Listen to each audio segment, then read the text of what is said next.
Je m'appelle Neymar Ngom, je suis docteur. J'ai soutenu ma thèse sur la problématique de l'orpaillage. L'idée, c'était de proposer des solutions basées sur les technologies géospatiales pour surveiller les activités minières artisanales. Et actuellement, je suis conseillère technique au ministère des Mines et de la Géologie du Sénégal. Très bien. Alors, Neymar Ngom, dans votre thèse, quelles sont les découvertes que vous avez faites? Alors, dans ma thèse, l'idée était de valoriser les résultats, c'est-à-dire utiliser des technologies géospatiales, l'intelligence artificielle appliquée à ces technologies pour identifier et détecter de manière automatique les sites d'exploitation artisanale d'or. Et quand je parle d'exploitation artisanale d'or, c'est les sites d'orpaillage ici en Afrique, et c'est une problématique qui avance en Afrique de l'Ouest, et l'idée c'est de proposer des solutions pour aller au-delà des impacts environnementaux de cette activité. Oui. Alors, au-delà de ces impacts environnementaux dont on parle le plus souvent, qu'est-ce que vous avez trouvé de surprenant dans vos recherches? On pouvait faire plein de choses. Bien vrai que je me suis pas trop mise sur les impacts du mercure et du cyanure qu'on connaît beaucoup sur cette problématique. Mais moi, l'idée, c'était de découvrir les impacts sur le sol, c'est-à-dire arriver à identifier à quoi ressemble un site d'orpaillage sur une image satellite et arriver à surveiller ces zones dans lesquelles on fait l'activité artisanale. Est-ce que vous pensez que l'État du Sénégal, comme d'autres États africains, sont très regardants sur ce que font les compagnies minières, sur les sites d'exploitation, les traces que ça laisse? Très regardants, c'est-à-dire? Bon, est-ce qu'ils sont exigeants par rapport aux compagnies minières pour qu'elles restaurent les sites où elles ont travaillé, que ça détruit l'environnement, l'agriculture? Alors, en fait, dans la législation minière, on impose aux compagnies minières de respecter les règles, en fait. Mais après, pour qu'il y ait un suivi, c'est autre chose. Et je dirais pas qu'il n'y a pas de suivi, mais c'est pas un suivi à 100%.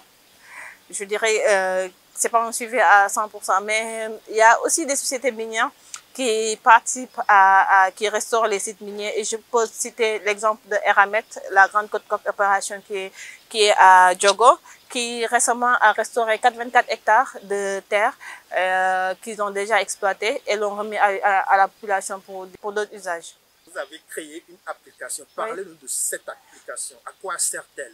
Alors, l'application, ça s'appelle ASGM Watch.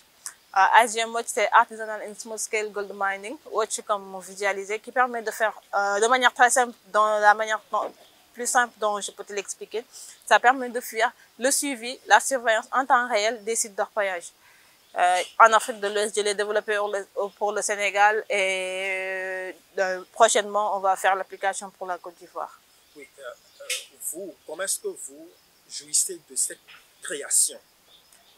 Alors, c'est pas quelque chose de super extraordinaire, parce que en fait, c'est quand même votre invention. c'est mon invention, oui, c'est mon bébé, mais en fait, c'est juste une recherche qui a été valorisée.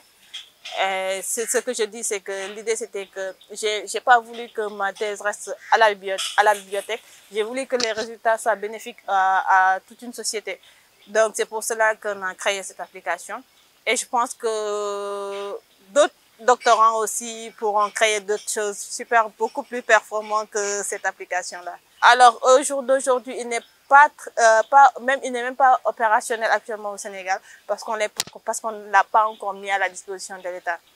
On est sur des discussions, il faut qu'on trouve des licences pour l'application et tout, et on est sur cette lancée-là.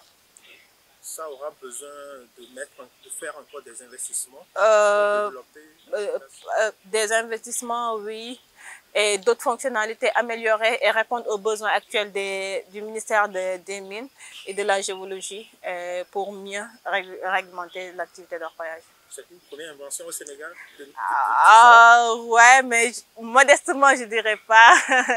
Bon, l'une des premières? L'une des premières, oui. D'accord, très bien. Alors, aujourd'hui, vous avez participé à une conférence des journalistes scientifiques, une conférence mondiale. Sur quelle thématique apporté votre présentation? Alors,